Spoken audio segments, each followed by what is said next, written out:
In the chaos of World War II, where tanks roared and battles raged, one unsung force kept the Allied advance alive. The relentless drivers of the Red Ball Express, racing through danger to deliver the lifeblood of victory. You probably think you know about World War II. The tanks crushing through enemy lines, the infantry pushing through bombed-out villages, the generals planning grand strategies over maps. But what you don't know is that the whole damn thing would ground to a halt without trucks, and the men who drove them. Most people don't realize that for every combat soldier in World War II, there were 7 more people behind the scenes making sure bullets, beans, and gasoline got where they needed to go. And when the Allies finally broke out in Normandy in the summer of 1944, they created the greatest trucking operation in military history. They called it the Red Ball Express. All right, let's head back to 1944. Trust me, it's going to be quite a ride. But first, get comfortable. Seriously, adjust those pillows, pull up that blanket, because where we're going, you're going to want to be cozy. So, congratulations. You just woke up in 1944, and you're James Wilson, a 19-year-old kid from Cleveland, Ohio. Your eyes snap open at 0400 hours to the sound of a whistle blowing outside your tent. The canvas above you glows faintly gray in the pre-dawn light. The rough wool blanket scratches against your chin, a far cry from the soft sheets on your bed back home. The air smells of diesel fuel, wet canvas, and a faint tang of unwashed bodies. It's been raining all night. You can hear it pattering on the tent above you, and the ground beneath your cot has turned into a muddy soup. Unlike your warm, dry bed right now, everything in this world is damp, from your socks to your cigarettes. Wilson, on your feet, a voice barks from outside. You roll out of your cot, your boots splashing into half an inch of water that's pooled on the tent floor. Welcome to England, spring 1944. Welcome to the U.S. Army Transportation Corps. 3 months ago, you were pumping gas at your uncle's filling station in Cleveland. Now you're part of the greatest military buildup in history, as the Allied forces prepare to invade Nazi-occupied Europe. You didn't exactly choose this assignment. When the draft notice came, you reported dutifully to the induction center, where they gave you a battery of tests and interviews. It says here you worked at a gas station. The classification officer had said, not looking up from his clipboard. You know, engines drive trucks. Yes, sir, you'd replied, since I was 15. Good. Transportation Corps is. And that was that. Not infantry. Not tanks. Not the glamorous Army Air Corps. You were going to be a truck driver. And though you didn't know it yet, you were about to become part of one of the most important operations of the entire war. The training was intense. Learning to drive the enormous 2.5-ton GMC CCKW trucks, Jimmy or Deuce and a Half, as everyone called them, was nothing like driving your uncle's Ford pickup. These monsters weighed 5 tons empty, had 6 wheels with dual drive, and a peculiar double-clutch transmission that fought you every inch of the way. The first time you tried to shift gears, the grinding sound made your instructor wince. Jesus, son, he'd said, you try to turn this transmission into scrap metal? Double clutch it. You got better. You learned to double clutch. You learned to drive in blackout conditions with only the dim cat eyes of the truck in front of you visible. You learned to change a tire in the pouring rain, to replace a fan belt, to dig a truck out when it got stuck in mud up to its axles. And you learned something else, something unspoken, but understood. In your company of 200 drivers, 150 were black like you. The mechanics were white. The officers were white. The combat troops you'd be supplying were white.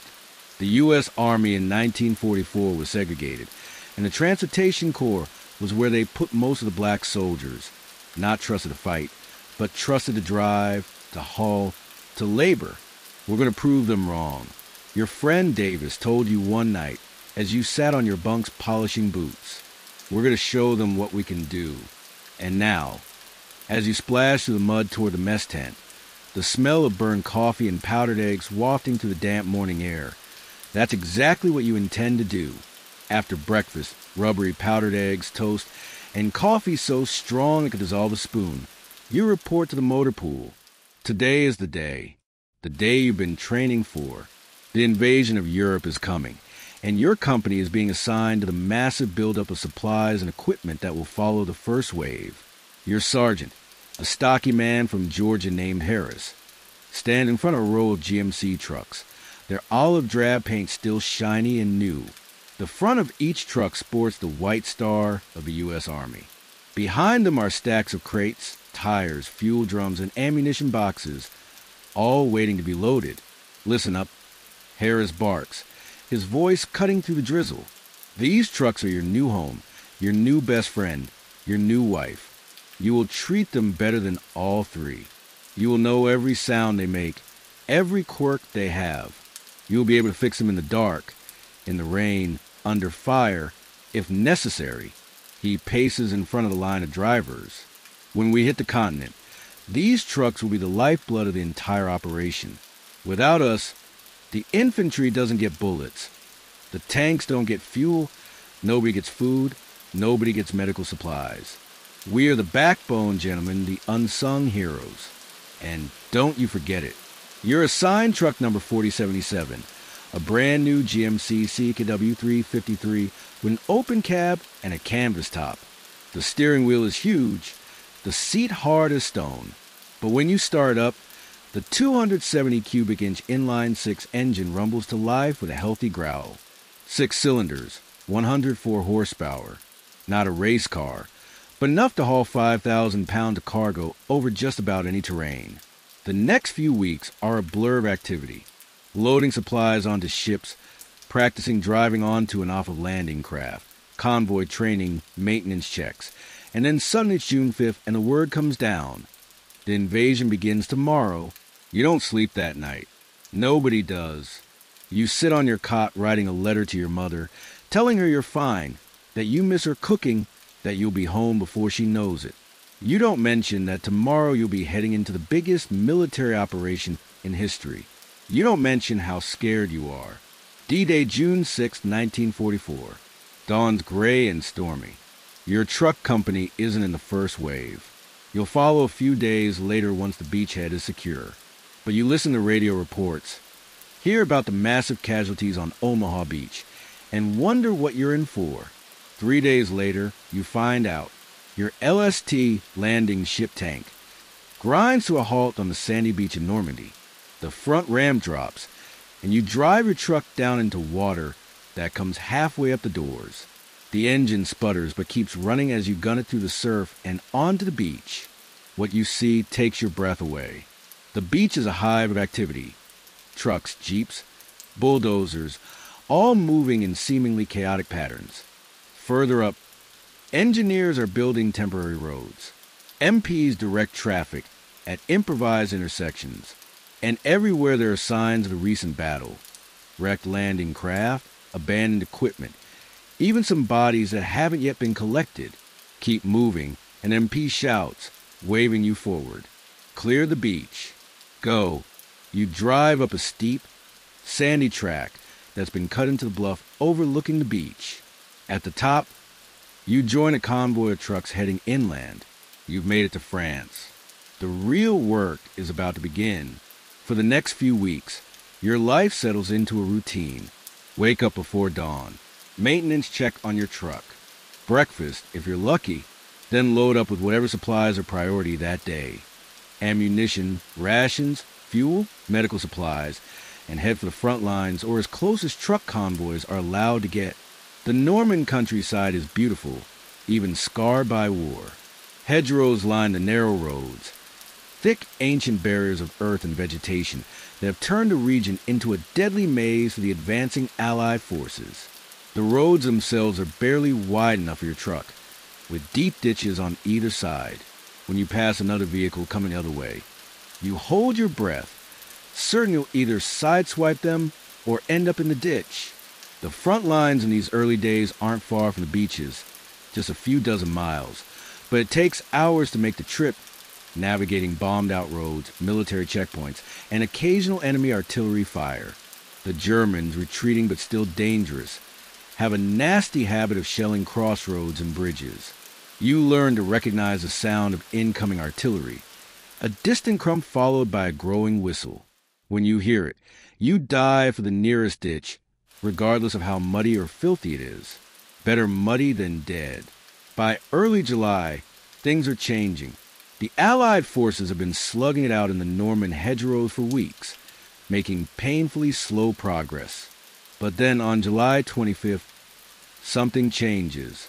Operation Cobra, a massive Allied offensive, finally breaks through the German lines near St. Lo. And suddenly, the static, grinding battle becomes a war of movement. General Patton's Third Army, now free from the hedgerow country, begins to race across France, sometimes covering 40 or 50 miles in a day. And with that rapid advance comes a massive logistical problem: how to keep these fast-moving forces supplied. That's where you come in. On August 21st, 1944, your company is assembled along with dozens of others from the Transportation Corps. A colonel you've never seen before stands on the hood of a Jeep addressing the gathered drivers. "Gentlemen," he shouts, his voice carrying over the idling engines. "What I'm about to tell you is of the utmost importance to the Allied war effort. Our forces are advancing faster than anyone predicted. That's the good news. The bad news is that they're outrunning their supply lines. General Patton's tanks are literally running out of gas. His men are running out of food and ammunition." He pauses, looking out over the sea of faces. "We're creating a special trucking operation to solve this problem. A nonstop, round-the-clock convoy system that will run from the beaches to the front lines. We're calling it the Red Ball Express." Red Ball is an old railroad term. It means express shipment, highest priority. Murmurs run through the crowd. "This won't be easy," the colonel continues. "You'll be driving day and night. Minimal breaks, maximum loads. The roads will be reserved exclusively for Red Ball traffic. We need to deliver 10,000 tons of supplies every day to keep the advance moving." You glance at Davis, standing next to you.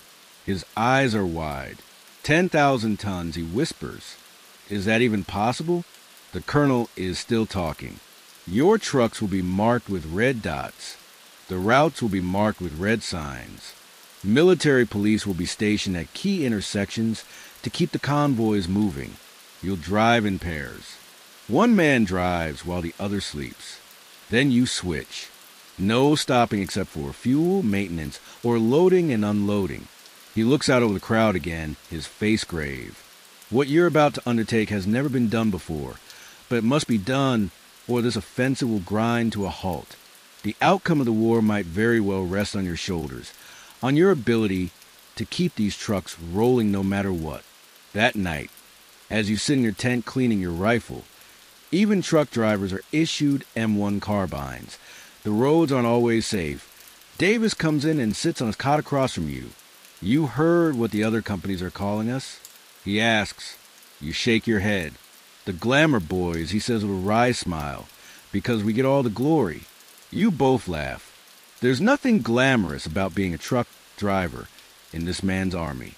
It's dirty, exhausting, dangerous work. But now, suddenly it's also vital. The next morning, you report to the loading area at dawn. Your truck has been freshly serviced, the canvas top removed to allow for higher stacking of cargo. A large red has been painted on the bumper and on both sides. Inside the cab, you find a mimeograph sheet of paper titled Red Ball Express Regulations. It's a long list of do's and don'ts. Maintain 60-yard intervals between vehicles. Top speed 25 miles per hour. No passing. No stopping except at designated areas. Blackout driving at night. Keep your weapon ready at all times. At the bottom, in bold letters, keep them rolling. The loading goes quickly, handled by a swarm of service troops. Your truck is filled with jerry cans of gasoline, 5-gallon metal containers that slosh as they're stacked in the back. You count them as they go in, 96 cans, 480 gallons of precious fuel destined for the tanks and vehicles of Patton's Third Army. Davis is assigned as your driving partner. He climbs into the cab beside you, his rifle propped between his knees. "Ready for this?" he asks. You nod. trying to look more confident than you feel. Red Ball Express, you say, testing the words, has a nice ring to it. The convoy forms up, dozens of trucks stretching as far as you can see in both directions. An MP stands at the head of the line, holding a flag. At precisely 0600 hours, he drops it, and the convoy lurches into motion. The Red Ball Express is rolling. The first few hours are uneventful. The roads close to the Normandy beaches are well maintained, widened by Army engineers to accommodate the massive flow of traffic. MPs stand at every intersection, waving you through without stopping. Your convoy maintains a steady pace. The trucks ahead visible through the dust they kick up from the unpaved sections of road. Around noon, you pull into a designated refueling point. Service troops swarm over the trucks, filling gas tanks, checking oil, making minor repairs. You and Davis have exactly 20 minutes to use the latrine, gulp down some cold coffee and a care ration lunch, and then you're back on the road. As the day wears on, the roads get worse. Further from the beaches, there's been less time for the engineers to work their magic.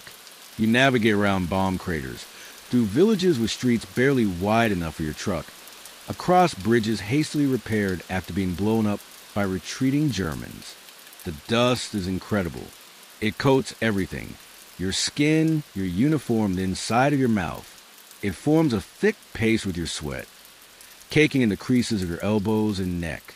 You've been issued goggles, but they fog up in the summer heat, so you push them up onto your helmet, squinting against the grid instead. By late afternoon, you're deep into what was, until recently, German-held territory. Signs of fighting are everywhere. Burned-out German vehicles, shattered buildings, fields cratered by artillery shells. Occasionally, you pass groups of German prisoners being marched toward the rear, guarded by American infantrymen. The Germans stare at the convoy with dull eyes. Some look relieved to be out of the fighting.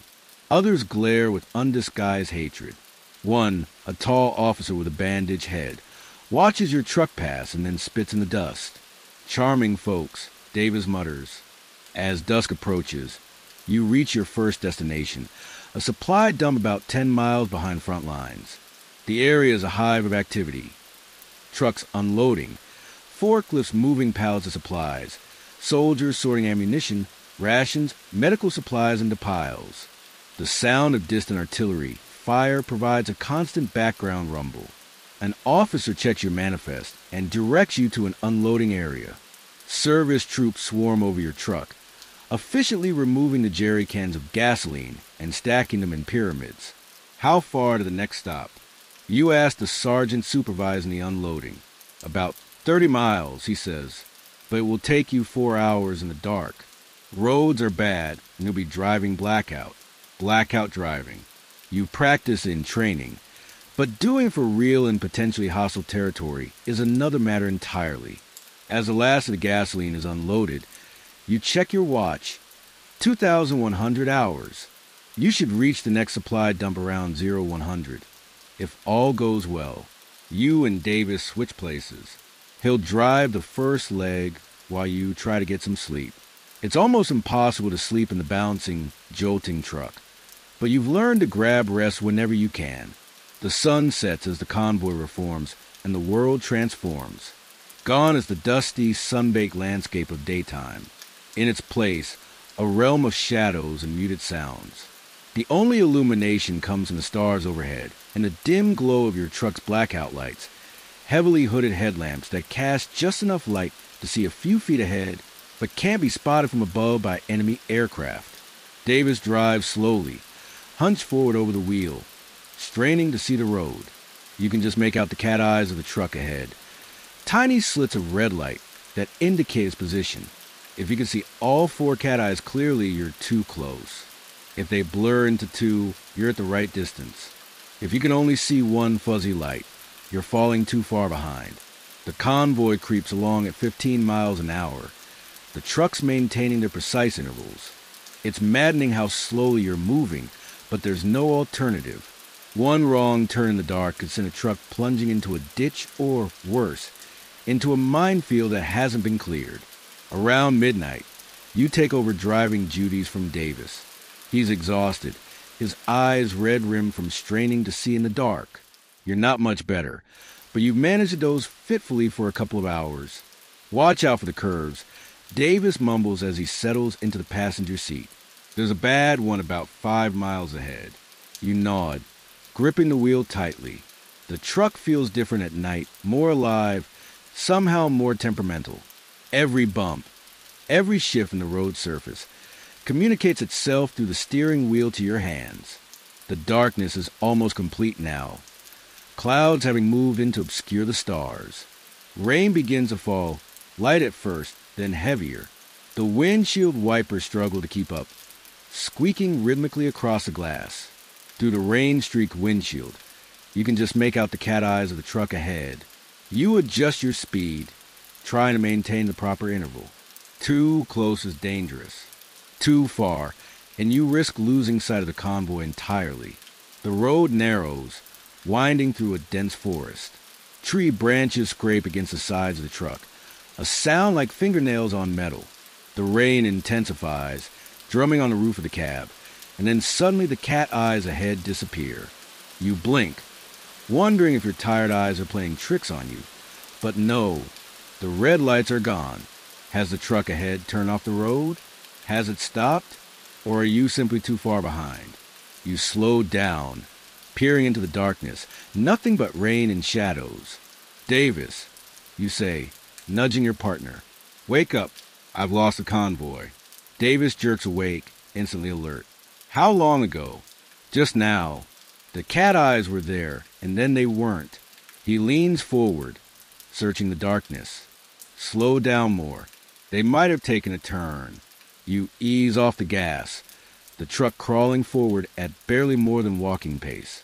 The road curves sharply to the left, and as you round the bend, you see them.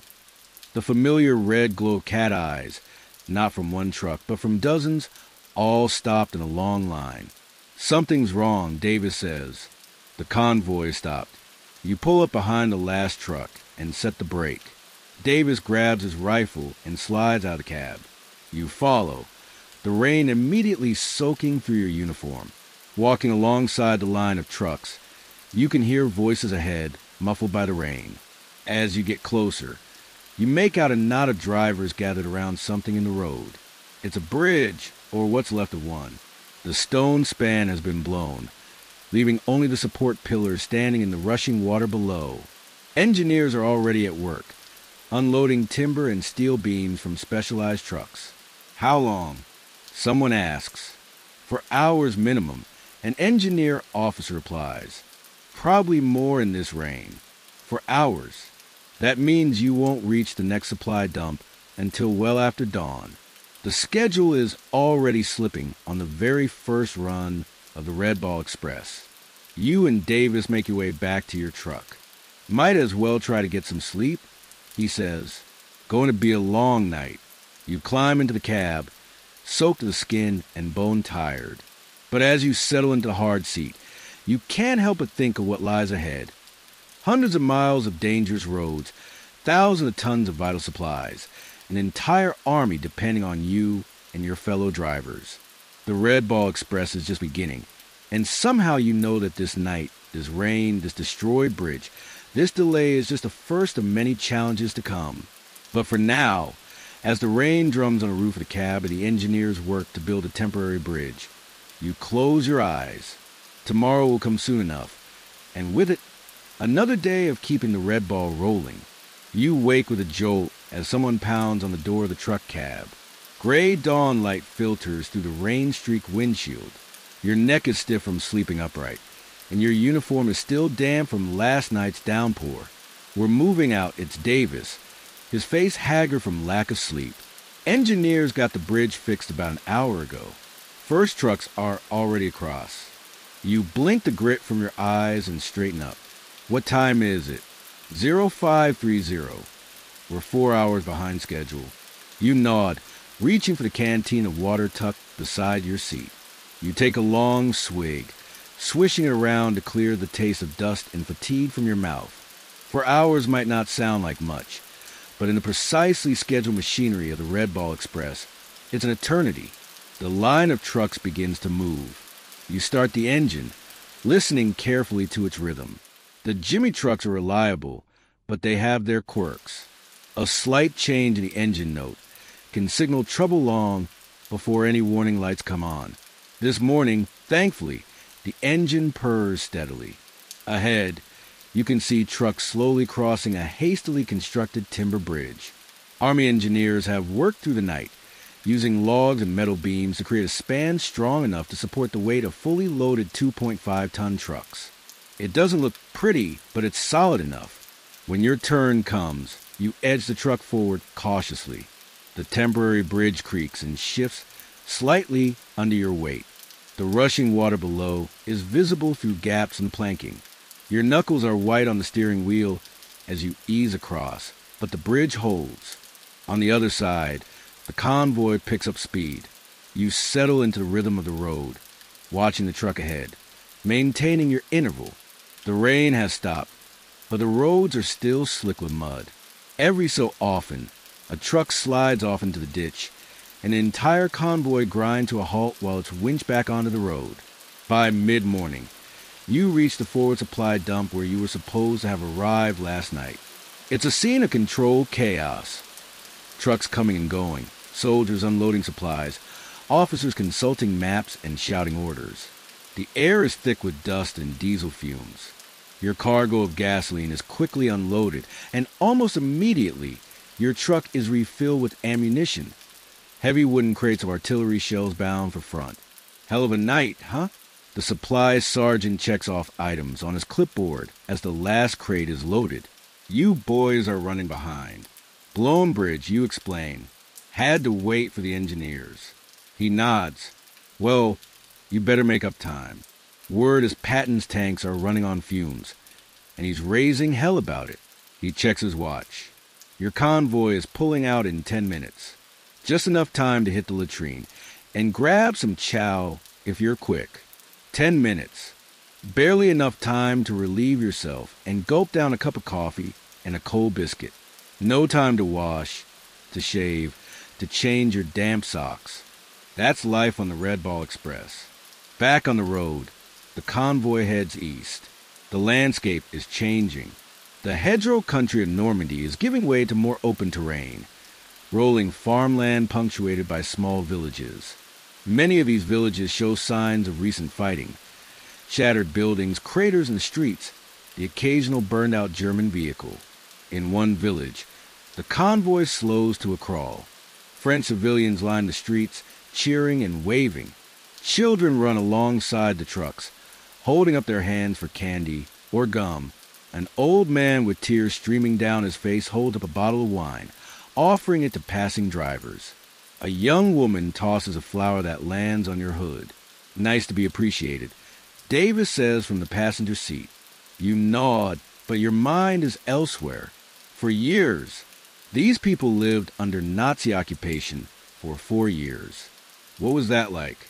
You think of your own neighborhood back in Cleveland. Imagine it under enemy control. The thought is almost impossible to grasp. The convoy leaves the village behind, accelerating back to its steady pace. The day wears on. Heat builds in the cab, the metal roof amplifying the summer sun. Sweat trickles down your back, soaking your already damp uniform. The smell in the cab is ripe, a mixture of sweat, fuel, oil, and dust that clings to everything. Around mid-afternoon, you switch places with Davis. He takes the wheel while you try to catch some sleep. It's nearly impossible in the bouncing, swaying truck, but you've learned to grab rest whenever you can. You doze fitfully, jolting awake at every hard bump or sudden stop. When you open your eyes again, the sun is low in the sky, casting long shadows across the landscape. Davis is still driving, his face a mask of concentration. He looks exhausted. How long was I out? You ask. About 2 hours, he says, not taking his eyes off the road. We're almost to the next supply point. Should be there before dark. You straighten up, rolling your shoulders to ease the stiffness. Any problems? Truck 3 vehicles ahead through a fan belt. Had to stop for 15 minutes while they replaced it. Otherwise, smooth sailing. The convoy reaches a supply point just as twilight is setting in. This one is closer to the front. You can hear the distant rumble of artillery more clearly now. The supply dump is well camouflaged, with trucks and supplies dispersed under trees to avoid detection by enemy aircraft. While your truck is being unloaded, a jeep pulls up. An officer steps out, a captain with Transportation Corps insignia. He looks harried. Gather round. He calls to the drivers. I've got new orders. You and the other drivers form a loose circle around him. Change of plans, the captain says. Third Army has advanced faster than expected. They're now 20 miles beyond their projected position. That means we need to push further east tonight. A murmur runs through the group. Night driving is challenging enough on familiar roads. Pushing into new territory, possibly with enemy forces still around, is another level of risk entirely. I know you're tired, the captain continues, but this is what the Red Ball Express was created for. Those men at the front need these supplies, or the whole advance stalls. We'll be providing you with updated maps and route markers. You'll also have armed escorts, a jeep with a .50 caliber machine gun at the front and rear of each convoy section. He pauses, looking at the faces around him. I don't need to tell you how important this is. The success of this offensive depends on you getting these supplies through. Any questions? There are none. What is there to ask? The job is a job. All right, then, grab some chow, check your vehicles, and be ready to move out at 2,100 hours. Food is served from field kitchens, hot, for once, but barely edible. Meatloaf of indeterminate origin, powdered potatoes, canned peas. Still, it's better than K-rations, and you eat every bite. Who knows when you'll get hot food again? As darkness falls, the convoy prepares to move out. Your truck has been loaded with medical supplies this time. Plasma, bandages, sulfa drugs, morphine, precious cargo bound for the field hospitals that follow the advancing front. You check and double-check your truck. Oil level, tire pressure, fuel, blackout lights. The smallest issue can become a major problem 20 miles down the road in the dark in hostile territory. At precisely 2,100 hours, the convoy begins to move. You're driving the first leg, with Davis trying to sleep beside you. The familiar routine begins again. The dim cat eyes of the truck ahead, the careful spacing, the constant vigilance. The roads are unfamiliar now, twisting through terrain that just days ago was in German hands. Occasionally, you pass burned-out German vehicles. Tanks, trucks, artillery pieces, pushed aside the road by American bulldozers, clearing the way for the advance. Around midnight, a light rain begins to fall. Not the drenching downpour of the previous night, but a fine mist that makes the blackout driving even more challenging. The windshield fogs up, and you have to keep wiping it clear with your sleeve. This is insane, Davis mutters beside you. He's given up on sleeping, and now sits upright, peering into the gloom. Can barely see the road, let alone the truck ahead. Keep your eyes on the cat eyes, you say, repeating what your instructors told you in training. As long as you can see them, you're good, but the cat eyes are getting harder to see through the mist. You slow down slightly, straining to make out the dim red glow.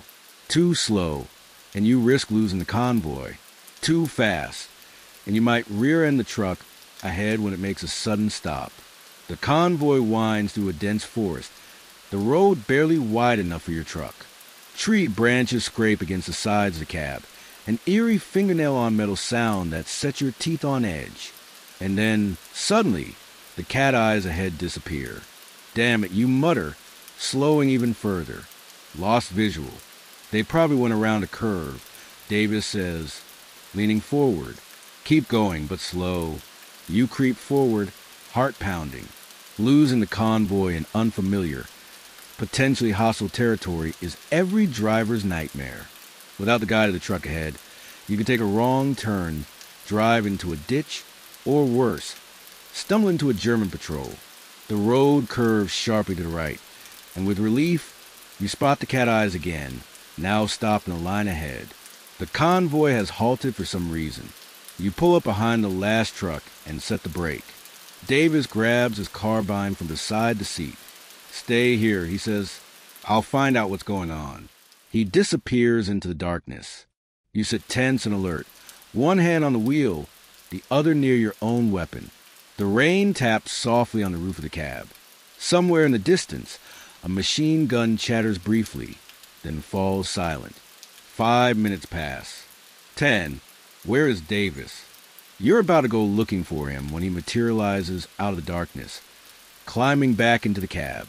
"Road's blocked," he says, breathing hard. German roadblock about half a mile ahead. They've got a couple of machine guns and some kind of anti-tank weapon. Your mouth goes dry. Germans? I thought they'd all retreated. Seems like a rear guard. Maybe got cut off during the advance. Captain says they've radioed for support, but it could be hours before anyone gets here. So we wait. Davis shakes his head. No time. Those supplies need to get through. They're sending a patrol to flank the roadblock, see if they can clear it. Rest of us need to be ready to move as soon as they do. You nod, trying to ignore the knot of fear in your stomach. You're a truck driver, not an infantryman. You've heard gunfire, seen the aftermath of battles, but you've never been under direct fire yourself. What do we do if the patrol can't clear it? You ask. Davis doesn't answer immediately. Then he says, "Captain mentioned there's a secondary route, longer, rougher, but it would bypass the roadblock. We'll only use it if we have to, though already behind schedule as it is." Time crawls by. The rain increases, drumming harder on the roof. You find yourself listening intently, trying to distinguish the sound of gunfire from the rain, from the distant rumble of artillery, from the creaking of the truck as it settles on its springs. Then you hear it, a sharp crack, followed by the stuttering roar of a Thompson submachine gun. More cracks, rifle fire, the hollow boom of a grenade. The sound seemed to go on forever, though in reality, it's probably only a few minutes. Then silence. You and Davis exchange glances, waiting. The rain continues to fall. Finally, a figure appears out of the darkness, moving down the line of trucks. It's the convoy commander, his helmet glistening with rain. "Roadblock's clear," he says tersely. 3 Krauts dead. The rest ran off, probably heading back to their own lines. Keep your eyes peeled, though. There might be more of them around. The convoy lurches back into motion. As you pass the side of the roadblock, you can just make out dark shapes by the side of the road. Bodies covered with ponchos. A machine gun that's now silent. A tree splintered by gunfire. "Poor bastards," Davis murmurs. War was over for them. They just didn't know it yet. You drive on through the night, the rhythm of the road lulling you into a sort of trance. The rain eventually stops. The clouds part, revealing a sky speckled with stars. In the east, a faint lightning indicates the approach of dawn. Around 0400, Davis takes over driving duties. You lean back in the passenger seat, intending to get some sleep, but your mind is too active. You keep thinking about the roadblock, the German soldiers who died there. Were they fanatics fighting to the last for Hitler, or just ordinary men caught up in retreat, trying to slow down the Allied advance so their comrades could escape? You'll never know. Just another small episode in a vast war. But it underscores the reality of your situation. The Red Ball Express isn't just about driving trucks. It's about pushing into hostile territory, facing dangers that go beyond bad roads and mechanical failures. Dawn breaks fully as the convoy reaches its destination, a forward supply dump that just days ago was 20 miles behind German lines. The area is a hive of activity, with tanks and other armored vehicles lined up for refueling, infantry units drawing ammunition and rations, medical teams collecting the supplies you brought. As your truck is unloaded, a tank crew approaches. They're filthy, exhausted-looking men, their faces streaked with dust and oil, their eyes red-rimmed from lack of sleep, but they're grinning. "You Red Ball boys?" One of them asks, a sergeant with 3 days' growth of beard shadowing his face. You nod. "Damn good to see you," he says. We've been running on fumes for the last 20 miles. Another day without gas, and we'd have been sitting ducks. He offers you a crumpled pack of cigarettes. You take one, even though you don't normally smoke. It seems like the right thing to do. How's it going up there? Davis asks, nodding toward the east, toward the front lines. The sergeant's grin widens. Krauts are running like hell. We're moving so fast. We're capturing their breakfast before they can eat it. He laughs, then grows more serious. But we can't keep it up without supplies. That's where you fellas come in. He claps you on the shoulder, then moves on with his crew. You watch them go, feeling an unexpected surge of pride. Maybe you're not charging enemy lines in a tank or storming beaches under fire, but you're part of this, too. A vital part. After unloading, your convoy is directed to a temporary camp for rest. 6 hours, then back on the road. It's not much, but it's better than nothing. Exhaustion hits you like a physical blow as you climb down from the cab. The camp is little more than a collection of pup tents in a field, with a few larger tents serving as mess hall and command post. A field kitchen is set up, serving powdered eggs and coffee that tastes like it was made yesterday. You wolf it down anyway, too tired to care about the taste. Wilson, Davis, a voice calls. It's Sergeant Harris, the stocky NCO from Georgia who's been with your unit since training. Your truck needs maintenance. Fan belt's looking worn, and you've got a slow leak in the right front tire. Get it fixed before you rack out. You suppress a groan. All you want is sleep, but the sergeant's right. A breakdown on the road will be far worse than missing an hour of rest. You and Davis trudge to the makeshift motor pool, where mechanics are already swarming over the convoy's trucks. Despite your fatigue, you pitch in, helping to change the fan belt and patch the tire. The mechanics are overwhelmed. Too many trucks, too little time. And driver assistance is not just appreciated, but expected. By the time you finish, the eastern sky is darkening with storm clouds. The weather, like everything else in this war, seems to be conspiring against you. But the Red Ball Express doesn't stop for rain, or mud, or darkness. As you finally crawl into your pup tent, the first fat drops of rain begin to fall. You lie on your bedroll, listening to the rain drumming on the canvas, feeling every ache in your body. 2 days on the Red Ball Express, and you're already pushed to your limits. And this is just the beginning. You still awake? Davis's voice comes from the tent next to yours.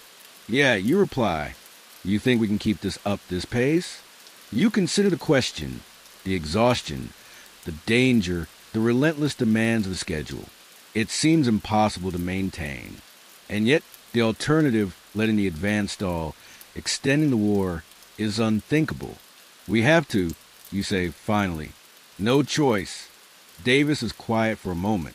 Then he says, did you see those tankers' faces when we rolled with the fuel? Like we were delivering Christmas. You smile in the darkness.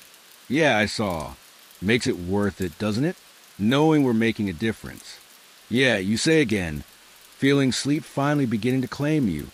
It does. As you drift off, the rain continues to fall. And somewhere to the east, the war rolls on, carried forward on the wheels of the Red Ball Express. The rain is still falling when Sergeant Harris kicks the bottom of your tent at 1,300 hours. You've had less than 6 hours of sleep, but it feels like barely minutes. Your uniform is still damp, your muscles ache, and your eyes burn from exhaustion. But the Red Ball Express waits for no one. Up and at M. Wilson, Harris barks. Chow in 10 minutes. Convoy rolls in 30. You drag yourself upright, feeling twice your 19 years. Davis looks no better when you meet him at the mess tent, his eyes bloodshot, his movements stiff. Neither of you speaks much as you shovel down beans and spam from your mess kits. Words require energy you don't have to spare. The rain has turned the temporary camp into a quagmire. Mud sucks at your boots as you slosh toward the motor pool. Your truck sits waiting, already loaded with artillery shells. The mechanics have been busy. New fan belt installed, tire patched, oil topped up. You do a quick walk around anyway. On the red ball, you learn fast to trust no one but yourself when it comes to your truck. By 13:30, the convoy is formed up and ready to move. This time, you're heading north rather than east, toward the British sector of the front, where Montgomery's forces are facing heavy German resistance. The rain continues to fall steadily, transforming the dirt roads into ribbons of mud. This is going to be fun, Davis mutters as he slides into the passenger seat. He's not driving the first leg this time. After observing his fatigue earlier, you volunteer to take the wheel. Just try to get some sleep, you tell him. I'll wake you when it's your turn. The convoy lurches into motion, tires spinning in the mud before finding purchase. Immediately, you sense something wrong with your truck. There's a new vibration coming through the steering wheel, a subtle shimmy that wasn't there before. You frown, trying to diagnose the problem. Will alignment, tie rod, or just a rough road? Whatever it is, you'll have to deal with it. Stopping now is an option. The going is painfully slow. In some sections, the mud is axle deep, forcing the trucks to crawl along in first gear. Twice, trucks ahead of you get stuck and have to be winched out by recovery vehicles. Each time, the entire convoy halts, the schedule slipping further behind. The landscape has changed again. The roads wind through low hills now, with dense forest pressing in from both sides. Perfect ambush country. You find yourself scanning the tree lines constantly, looking for any sign of movement, any hint of danger. Your carbine rests on the seat between you and Davis, within easy reach. 3 hours into the journey, the convoy stops again. This time, it's not a stuck truck, but destroyed bridge, the third you've encountered since the Red Ball Express began. As the drivers gather at the edge of a small river, you can see that this bridge wasn't blown by retreating Germans, but washed out by the recent heavy rains. The center span has collapsed into the swollen river below. The convoy commander confers with his maps and with the engineers who accompany the Red Ball convoys specifically for situations like this. There's no quick fix this time. The river is too wide, too fast to build a temporary bridge quickly. We'll have to detour, the commander announces. There's another crossing about 5 miles upstream. It's a small bridge. We'll have to cross one truck at a time, but intelligence says it's intact. One truck at a time. With nearly 40 trucks in your section of the convoy, that means hours of delay, more slippage in the already tight schedule. But there's no alternative. The convoy backtracks, then turns onto an even narrower road that parallels a river. This road is barely more than a farm track, rutted and overgrown. Tree branches scrape against the sides of your truck. In places, the mud is so deep that even in first gear of the transfer case in low range, the truck struggles for traction. Some road, Davis says. He's awake now, bracing himself against the dashboard as the truck bounces and slews through the mud. Reminds me of logging trails back home in Oregon. You worked logging? You asked, surprised. In 2 months of driving together, neither of you has shared much about your civilian lives. Davis nods. 2 summers during high school. My old man was a faller, a guy who cuts down the trees. I drove a lumber truck. He smiled slightly.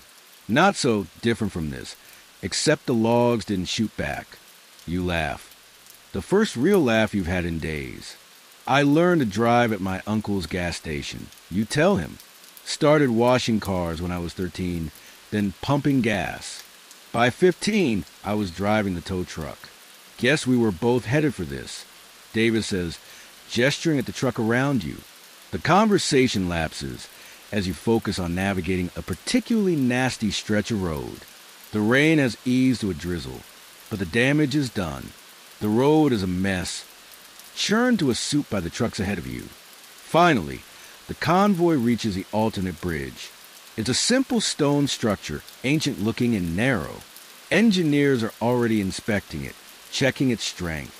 After a tense wait, they give the go-ahead. The bridge is sound, but only one truck can cross at a time. The crossing begins.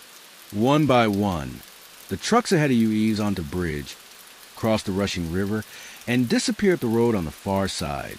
The process is agonizingly slow. Each truck takes about 2 minutes to cross, which means you're looking at over an hour of waiting. You use the time to check your truck more thoroughly. That vibration in the steering is still there. You crawl on the front end, mud soaking through your uniform, and check the tie rod ends and ball joints. Everything seems tight.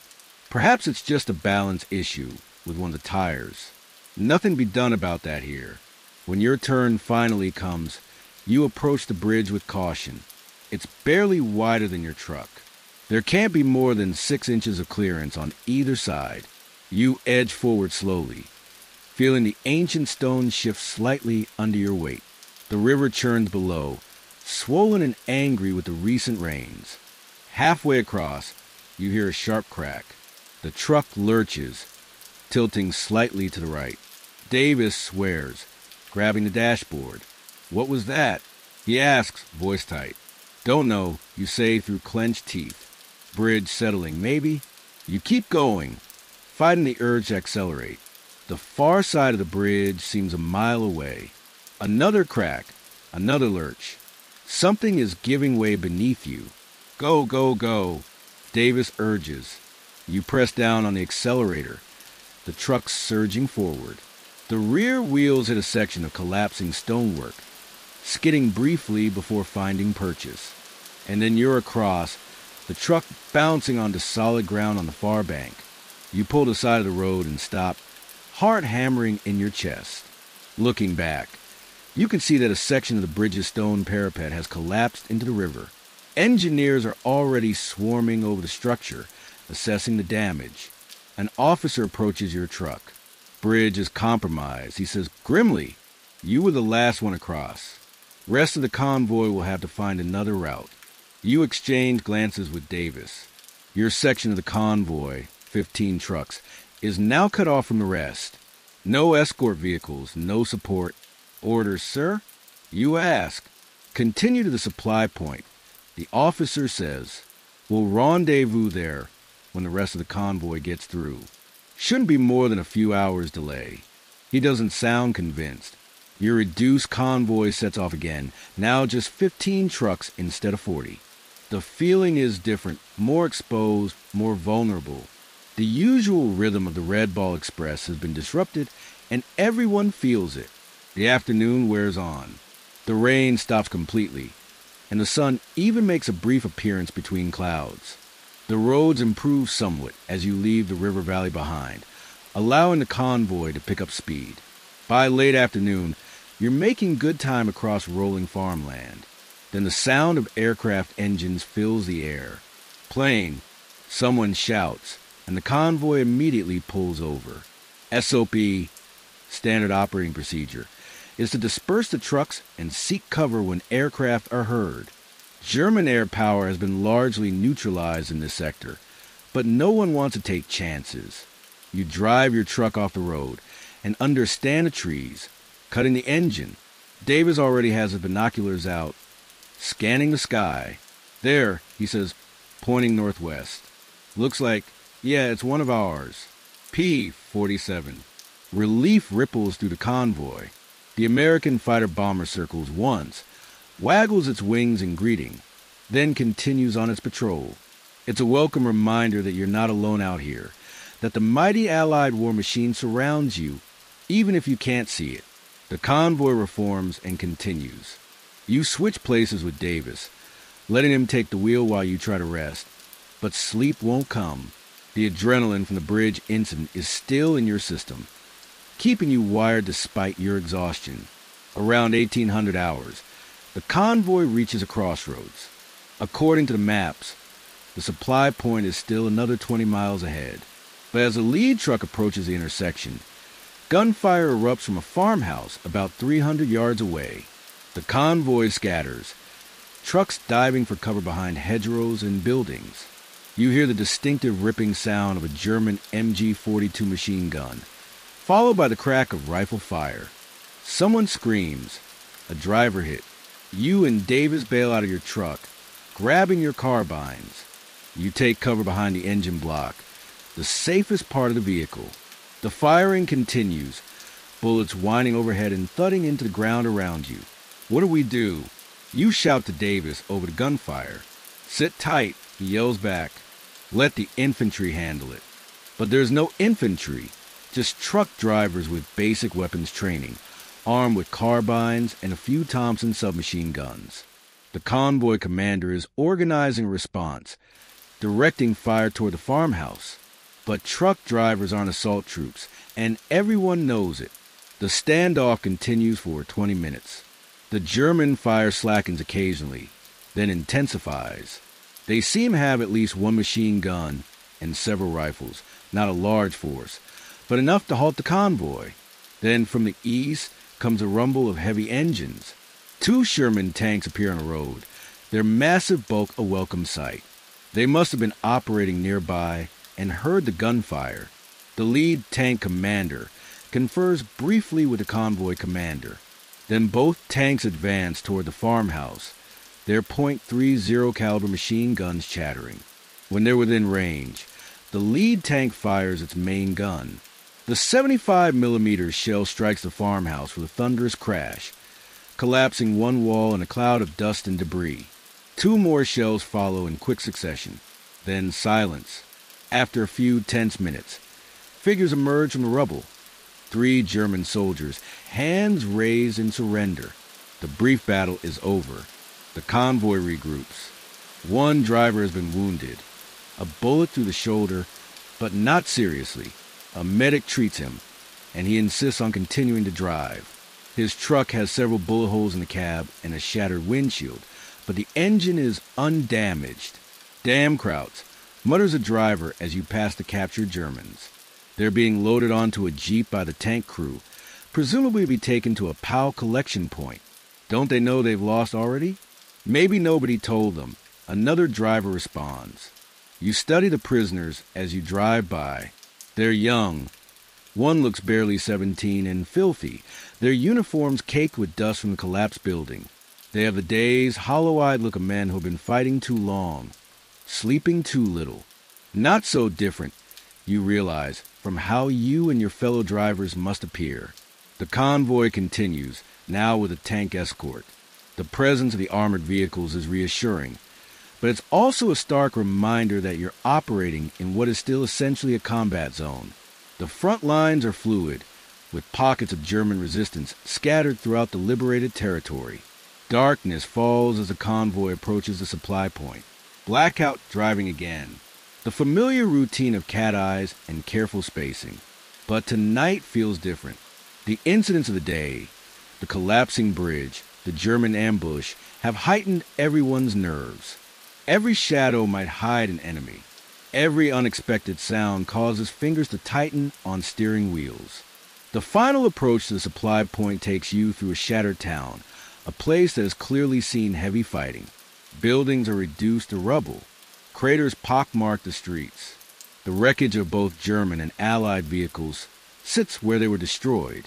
The smell of cordite and decay hangs in the air, even inside the cab of your truck. Jesus, Davis whispers. What happened here? You have no answer. This is the reality of the war you're supporting, this devastation, this total destruction.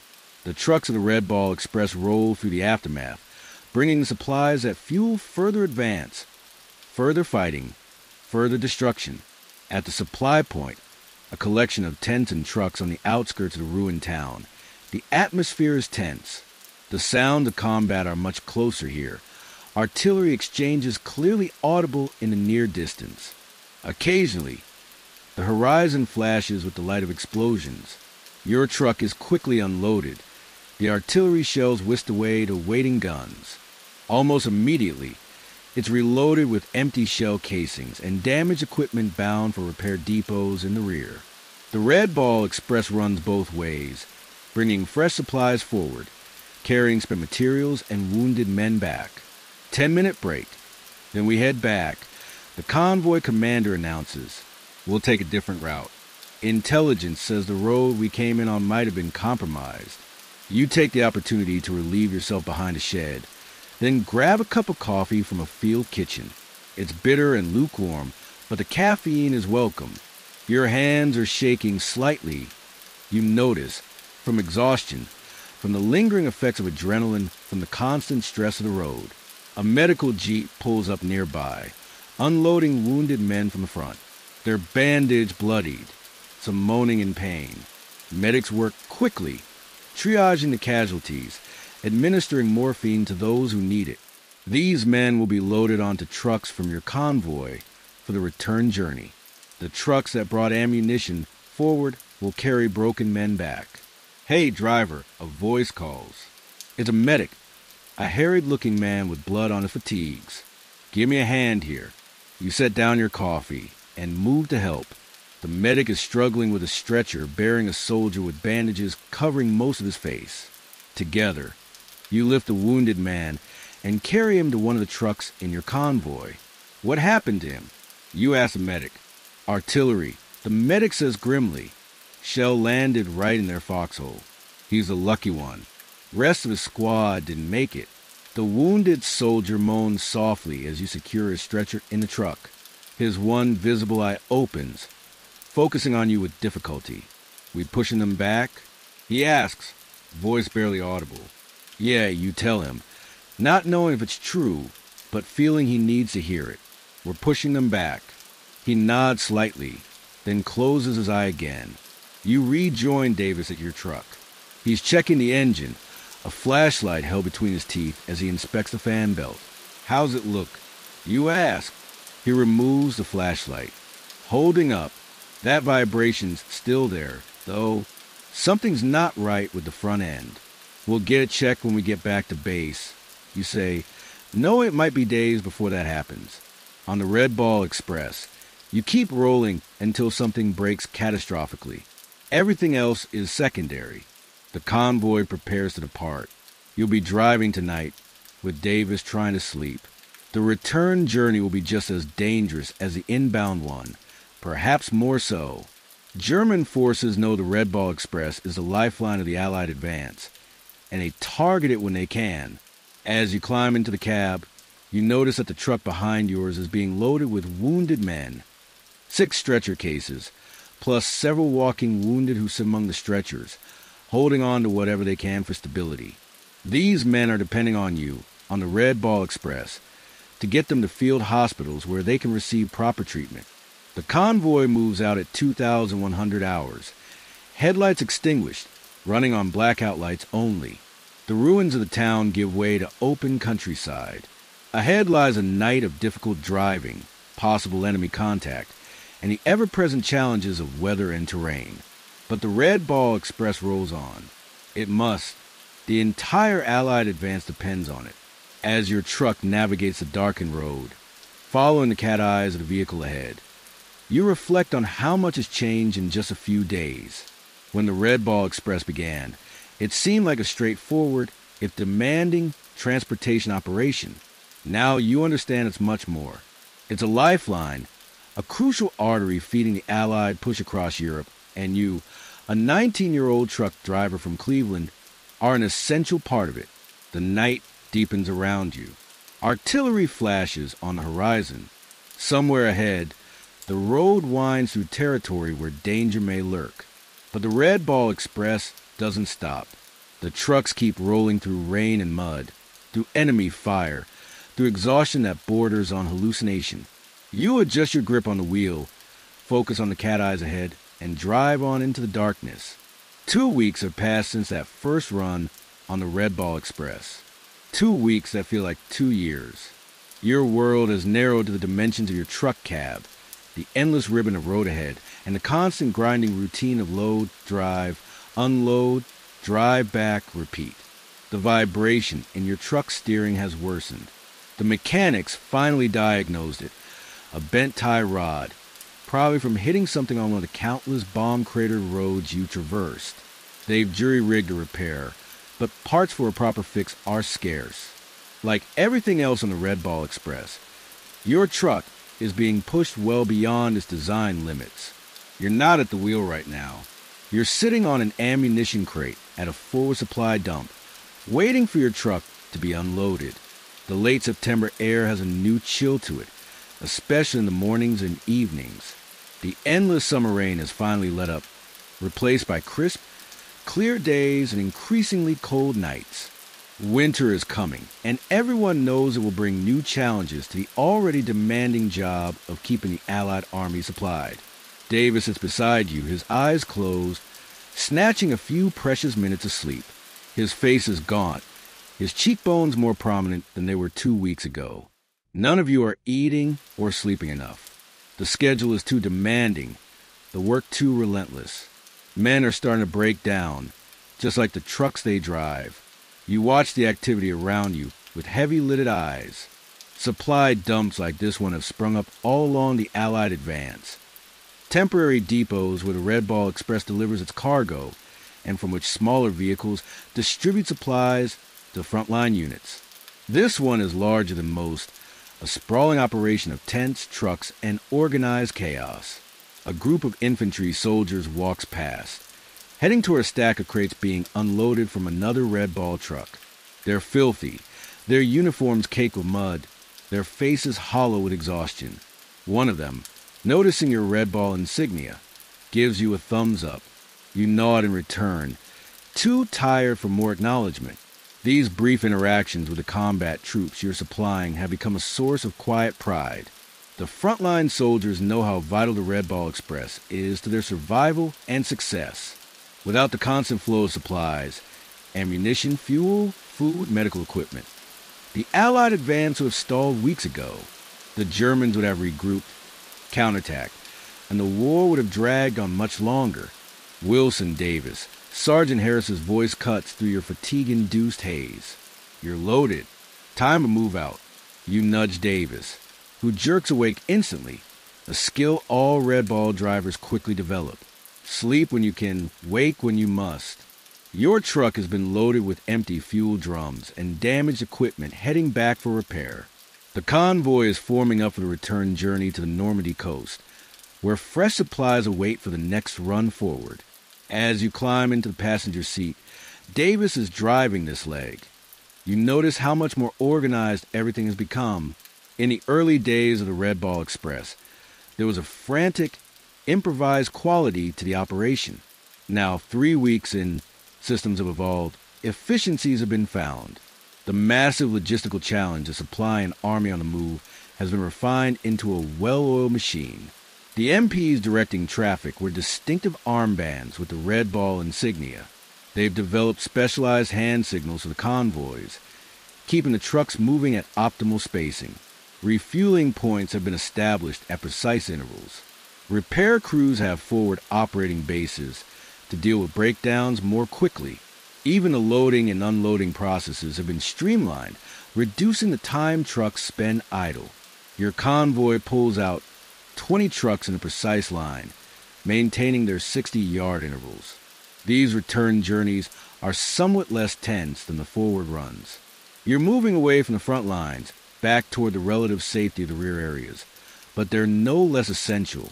The Red Ball Express needs to maintain its pace in both directions to work effectively. Almost a month, Davis says as the truck settles into its rhythm. You believe it? We've been doing this almost a month. You nod, staring out at the passing landscape. The terrain has become familiar now.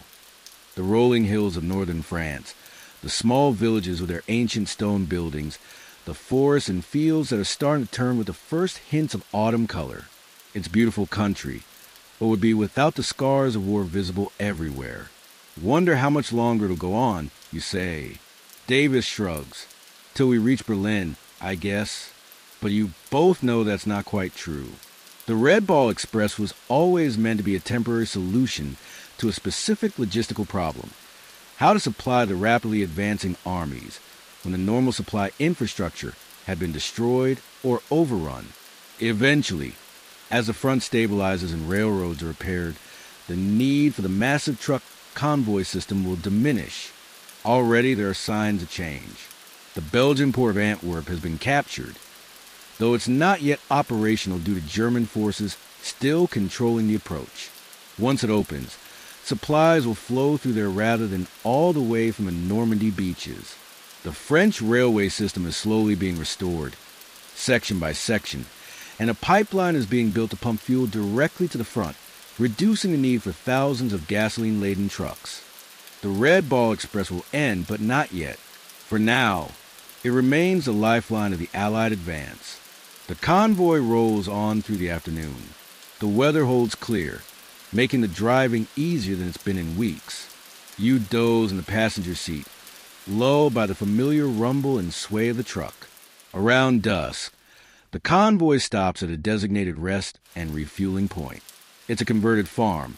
The fields now packed with trucks. The barnyard turned into a refueling station. The farmhouse itself serving as a command post. Mechanics swarm over the vehicles, checking for problems. Drivers queue for a hot meal from field kitchens, the first proper food most of you have had in days. While Davis takes care of the refueling, you wander over the mechanics area. A staff sergeant named Mitchell is supervising the work. You've gotten to know him over the past weeks. He's been keeping your truck running despite the punishment it takes on the roads. How are they holding up? You ask, gesturing at the line of trucks. Mitchell wipes his hands on a rag, leaving fresh grease stains on top of old ones. About what you'd expect. These jimmies are tough, but they were never designed for this kind of use. Suspensions are shot, transmissions are failing, engines are burning oil like crazy. He shakes his head. We're cannibalizing parts from wrecked trucks just to keep the rest running. You nod. You've seen the salvage operations, the wrecked or broken down trucks being stripped of usable components before being towed to graveyards where they await more comprehensive repair. If they get it at all. What about replacement trucks? You ask. Heard anything about new shipments? Some coming in, Mitchell says, but never enough. For every new truck that arrives, 3 old ones break down for good. He looks at you curiously. Why? You're Jimmy giving you trouble. That tie rod, you remind him, getting worse. Steering's getting really sloppy. He nods. I'll take another look before you head out. Might be able to tighten up a bit. But what you really need is a new part. And those are like gold dust right now. As Mitchell moves off to check another truck, you notice a group of men in the distance, standing apart from the main activity. They wear the distinctive helmets of military police, but not the red ball armbands of the MPs who guide the convoys. These are regular Army MPs, and they're questioning a driver from another company.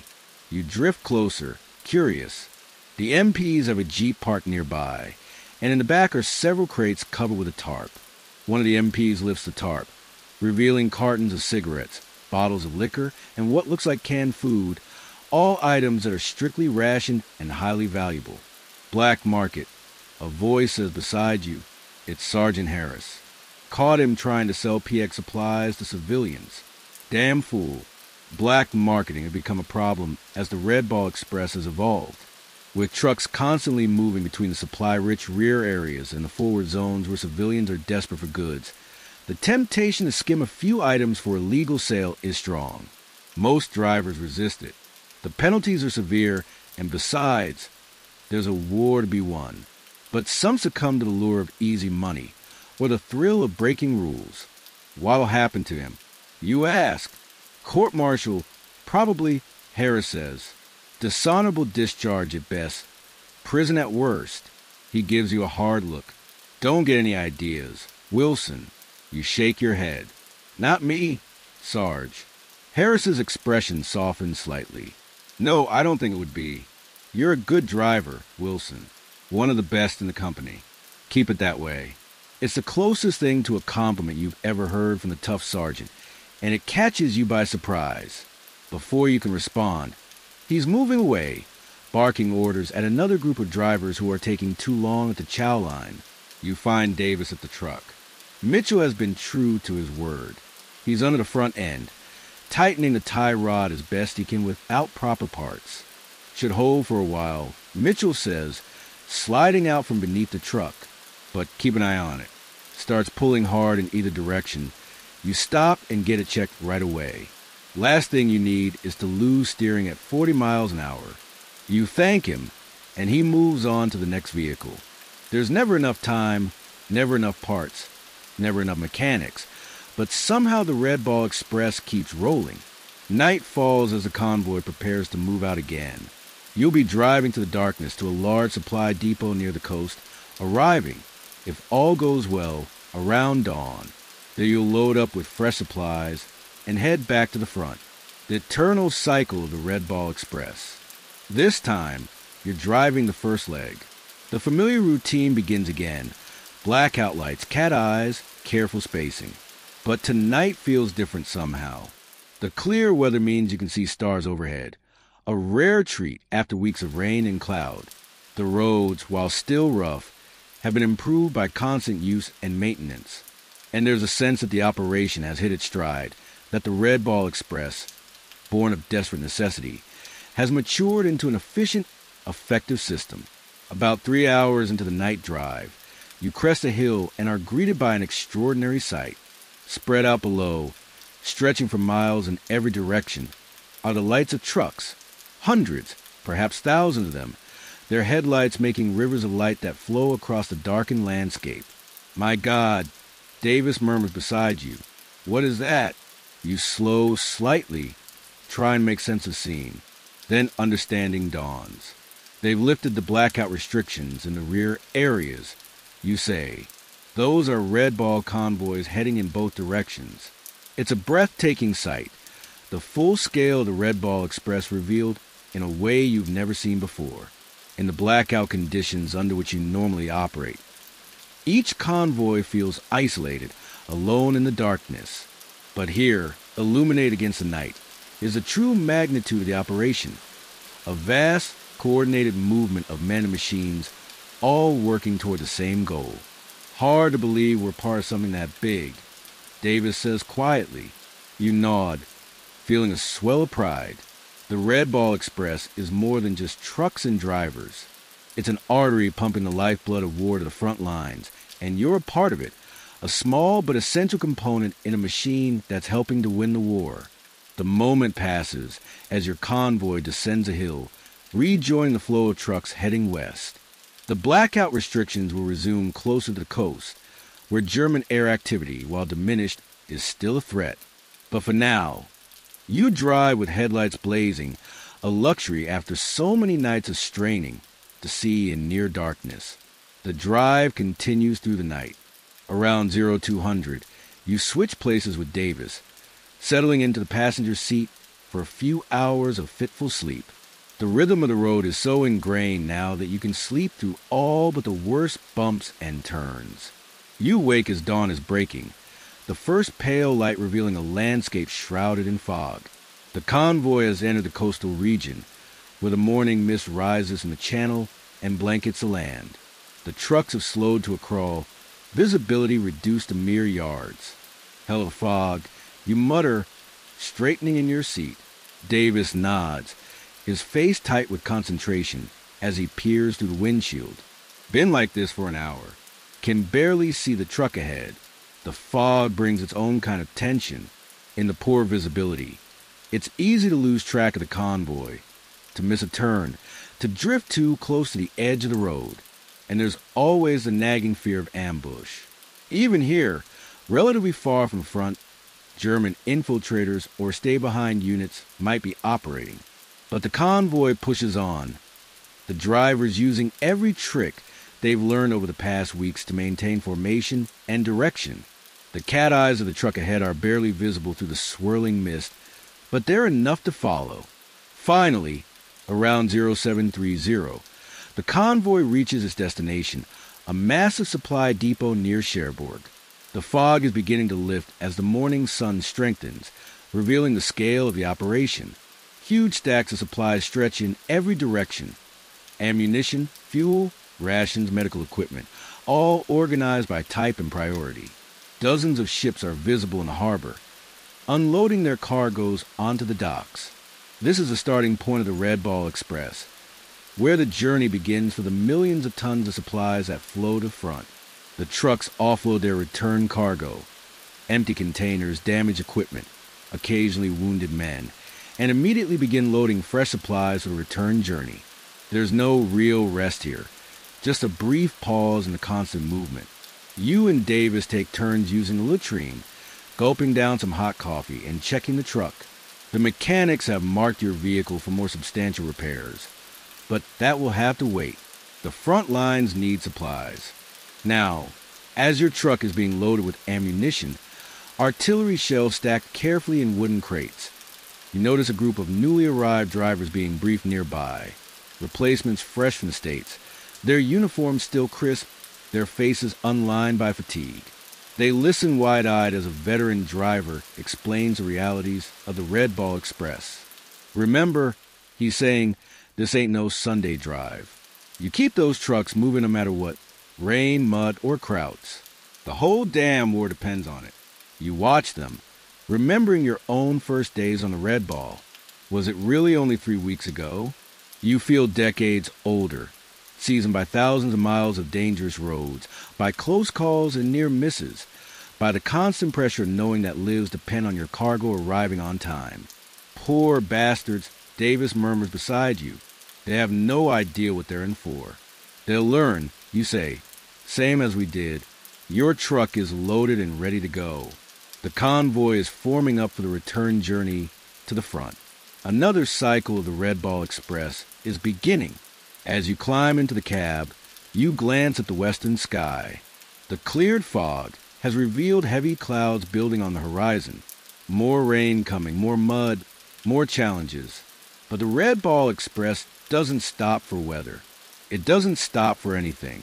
As long as the Allied armies are advancing toward Germany, the trucks will keep rolling.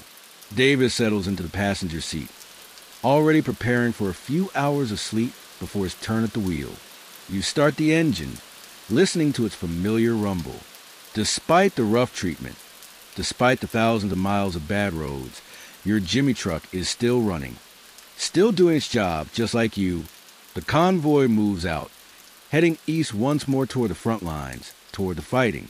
The endless cycle continues. Load, drive, unload, drive back. The rhythm of the Red Ball Express. As the coast recedes behind you, the first drops of rain begin to hit the windshield. The weather is turning, and with it, the season. The summer campaign is giving way to autumn operations. The easy days of dry roads and warm nights are ending. The real test of the Red Ball Express, maintaining supply for the mud and cold of fall, perhaps even the snow and ice of winter, is just beginning. But one day at a time, 1 mile at a time, one delivery at a time. That's how the Red Ball Express works. That's how wars are won. Not in single dramatic battles, but in the steady, relentless effort to keep the men and machines at the front supplied and fighting. You adjust your grip on the wheel, ease the truck into its place in the convoy, and drive on into the gathering storm. November 1944. The landscape has transformed since those first frantic days of the Red Ball Express. The lush greens of summer have given way to the muted browns and grays of late autumn. Bare tree branches reach toward leaden skies. Morning frost coats the grass and muddy roads, melting reluctantly as the weak sun climbs above the horizon. You're sitting in the cab of your truck, hands wrapped around a tin cup of coffee. The engine idles, its warmth a blessing against the morning chill. Davis is outside, conferring with the convoy commander. Through the windshield, you watch your breath form small clouds that dissipate slowly. Everything is slower now. The pace, the loading, the driving. The headlong rush of August and September has settled into a more measured rhythm.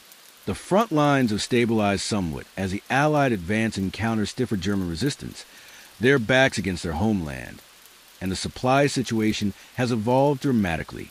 The Red Ball Express is winding down. It won't end completely for another week, but already the system is scaling back, routes closing, drivers being reassigned. The Belgian Port of Antwerp is finally operational, providing a much closer supply point to the front than the Normandy beaches. The French railway system has been largely restored, with trains now handling much of the cargo that trucks carried during the summer campaign. And a pipeline for fuel, the most critical and dangerous cargo, now stretches from the coast and near the front lines.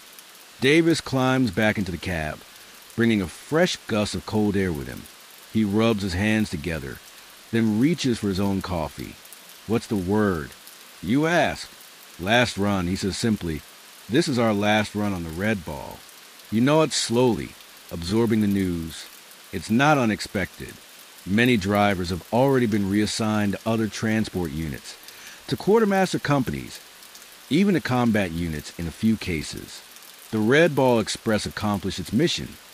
It kept the Allied army supplied during the critical months of the breakout and pursuit across France.